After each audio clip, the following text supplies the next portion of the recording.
بسم اللہ الرحمن الرحیم۔ ویورز میں ہوں یاسر ایوب، آپ دیکھ رہے ہیں مدینہ المنورہ سے۔ سب سے پہلے صلاۃ والسلام اللہم صلی علی محمد وعلی آل محمد۔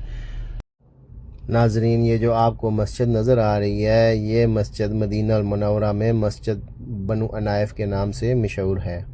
مدینہ منورہ کی تاریخی مقام میں سے اس کو بھی ایک مقام حاصل ہے۔ تمام تاریخی مقام کا ہجرت کے سفر کے ساتھ گہرا تعلق ہے۔ یہ تاریخی مقامات اسلامی تاریخ میں دستاویزی حدیث مبارکہ میں مختلف کارناموں کی وجہ سے مذکور ہیں، جن میں سے ایک یہ مسجد عنائف ہے۔ اس مسجد کو مسجد صبح بھی کہا جاتا ہے۔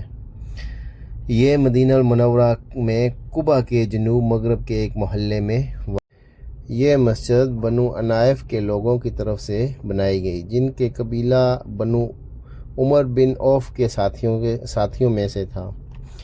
آپ صلی اللہ علیہ وسلم کے ایک جلیل و قدر صحابی حضرت طلحہ بن ابراہ جو کہ بیمار تھے، آپ صلی اللہ علیہ وسلم ان کی عیادت کے لیے گئے دیکھنے کے لیے، تو آپ صلی اللہ علیہ وسلم نے اس مسجد میں نماز پڑھی، اور نماز پڑھنے کے بعد یہاں کے جو بنو عنائف کے لوگ تھے، ان لوگوں نے اس جگہ کو مخصوص کر لیا کہ آپ صلی اللہ علیہ وسلم نے یہاں پر نماز پڑھی، اور انہوں نے بھی یہ مسجد کے لیے جگہ مقرر کر دی۔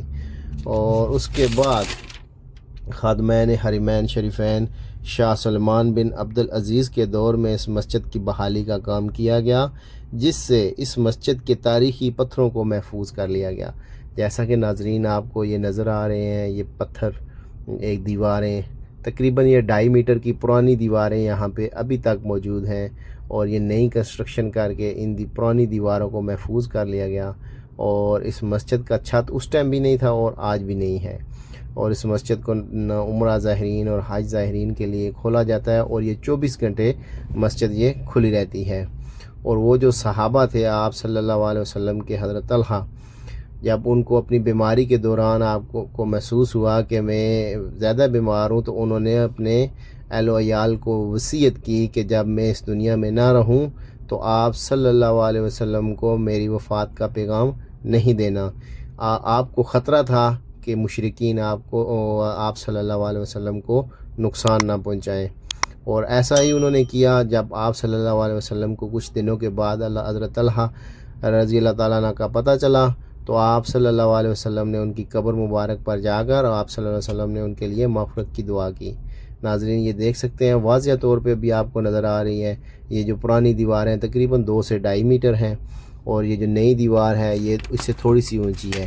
اور ماشاءاللہ تبارک اللہ، اللہ جزائے خیر دے ان کو جنہوں نے یہ مسجد کی بحالی کا کام کیا، اور یہ بہت ہی خوبصورت انداز میں اس کو تیار کیا گیا ہے۔ اور ناظرین آپ کو ایک بات اور بتاتا چلوں کہ ہمارے جو عمرہ زائرین ہوتے ہیں، وہ جب زیارتوں کے لیے آتے ہیں، اور یہ زیارت اکثر ان سے رہ جاتی ہے، اور یہ زیارت جب آپ مسجد قباء میں آئیں اور مسجد قباء کے محراب کے پاس آپ کھڑے ہوں، قبلہ رخ ہو آپ کا، اور دائیں ہاتھ پہ آپ کو یہ خود بخود نظر آ جائے گی۔ یہ قباء کے جنوب مغرب میں واقع ہے، اور ماشاءاللہ تبارک اللہ جی بہت ہی شاندار مسجد ہے، اور اللہ آپ کو توفیق دے یہاں پر آنے کی۔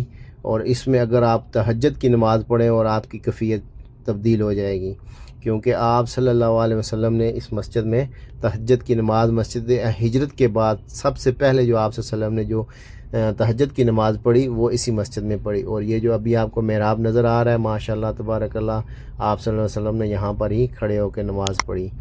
یہ تھے جی مسجد عنائف۔ انشاءاللہ ہم آپ کی خدمت میں اچھی ویڈیوز پیش کرتے رہیں۔